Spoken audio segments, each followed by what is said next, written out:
Hoje é dia do Edward, o quarto e último rei mago da nossa sequência, contando o passado deles, né, que foi apresentado pra gente como informações extras lá da novel 23.5 de Black Clover, pra gente saber um pouquinho mais sobre o contexto de vida deles e entender as suas motivações, né, por que eles fizeram o que fizeram, ainda que a gente não concorde com as atitudes deles, tá? O Edward Avalanche foi o 20º rei mago dos cavaleiros ali do reino de Clover e que, apesar de ter um futuro promissor como mago, ele não se interessava muito por essas coisas, em seguir esse tipo de carreira, né, para poder passar a maior parte da sua juventude dentro de igrejas, ouvindo ali as pregações, os sermões dos padres, e nesse processo ele foi descobrindo ali as condições extremamente difíceis que os cidadãos com pouco poder mágico ou nenhum enfrentavam em Clover. Então isso daí fez com que ele fosse tomado por um forte sentimento de empatia e com isso ele acabou decidindo ali a se dedicar ao sacerdócio, né, se tornando um padre para poder acolher e cuidar das crianças órfãs, abandonadas, que não tinha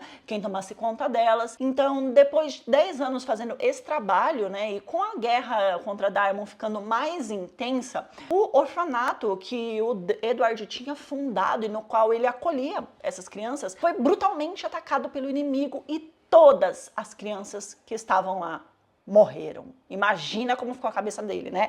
A tragédia deixou o Edward tão devastado que pela primeira vez na vida dele ele usou a magia que ele tinha com todas as forças para poder atacar os responsáveis por aquilo. E aí depois desse acontecimento ele decidiu que ele ia se juntar aos Cavaleiros Mágicos, né, para dessa forma poder evitar ou tentar evitar que tragédias como essa acontecessem de novo. Apesar do trauma e do impacto de ter perdido ali todas as crianças a quem ele dedicava a vida, o Edward, né, estava sempre disponível para poder ajudar e proteger os mais fracos. E ele acabou sendo muito amado pela população em geral de Clover por causa disso, o que permitiu que ele chegasse até a posição de rei mago. E quando ele chegou no poder, ele decidiu que o reino devia eliminar as fronteiras entre o reino da realeza, o reino comum e o abandonado. Só que, como já era de se esperar, a realeza e a nobreza de Clover, pau no cu pra caralho, né, foram totalmente contra esse pensamento aí do Edward, e eles fizeram uma oposição muito forte contra o atual rei mago, o que acabou fazendo com que ele fosse destituído do cargo por conta das intrigas que foram geradas contra ele ali, as fofocas, né,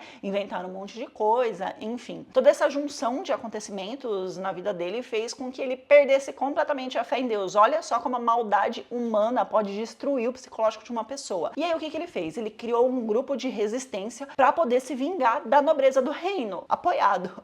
E aí ele começou a eliminar quem estava no poder, porque pela visão dele, né, tudo que aconteceu ali fez com que o coração dele caísse em trevas e essa era a melhor forma de salvar o coração dele. Meio esquisito aí esse pensamento, mas enfim, né, apesar dele ser muito forte, essa estratégia que ele tomou não durou muito tempo e ele acabou sendo capturado pelos cavaleiros nobres ali contra quem ele estava lutando e ele foi executado. Gente, ele não foi morto em batalha, ele foi executado, pena de morte, né, que fizeram contra ele. É um passado triste de um dos homens mais bondosos que teve aí no poder do reino de Clover e eu quero saber de vocês, o que é que vocês acharam? Deixa aqui nos comentários e eu vou trazer mais vídeos ainda sobre o filme, então fiquem ligados, tá bom, gente?